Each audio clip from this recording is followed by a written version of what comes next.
आमच्याकडं आहे 4-5 एकर शेती आहे।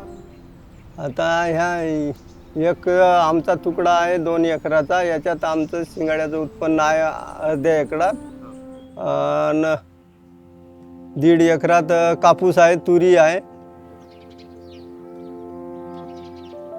भारत रूरल लाईव्हलीहूड फाउंडेशन तसेच केंद्र आणि राज्य शासन यांच्या अभिसरणातून आणि CSO पार्टनर यांच्या सहकार्याने high impact mega watershed project Maharashtra राबवण्यात येत आहे, ज्याची अंमलबजावणी CSO पार्टनर करत आहेत।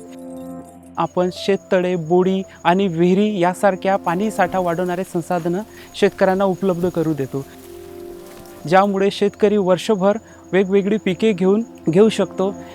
त्यामधीलच एक लाईव्हलीहूड ॲक्टिव्हिटीचा भाग म्हणजेच IFS मॉडेल, ज्यालाच आपण इंटिग्रेटेड फार्मिंग सिस्टम किंवा एकात्मिक शेती पद्धती असे म्हणतो, ज्याचा उद्देश आहे की एका विशिष्ट क्षेत्रातील संसाधनाचा प्रभावी आणि कार्यक्षम वापर करून कमी खर्चिक पण जास्त नफा देणारी शाश्वत शेती निर्माण करणे।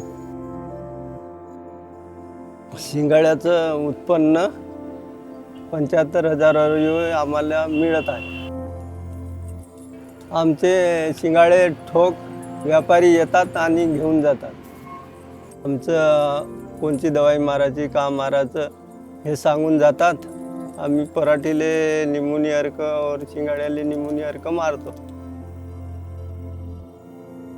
तर या भागामध्ये खरं तर सगळ्यात जास्तीत जास्त पाऊस पडतो, जवळपास 1200 mm पर्यंत पाऊस पडतो। तर इथल्या शेतकऱ्यांनी फक्त धानाची शेती करायला सुरुवात केली होती, पण कालांतराने असं होत गेलं की धानाच्या एका पिकापासून त्यांना एक लिमिटेडपर्यंत उत्पन्न मिळत होतं। पण आता जसा जसा काळ पुढे चालला, त्यांनाही वाटू लागलं की आपण पण जे बाहेरचे लोक जशी शेती करतात तशी आपण शेती करायला पाहिजे। मग त्या शेतीमध्ये आता नुसतंच धान न घेता मग आपण नगदी पिकाकडे वळलं पाहिजे। आपण जे IFS मॉडेल बघितले त्या ठिकाणी आधी शेतकरी पाण्याचा वापर करून फक्त कापूस आणि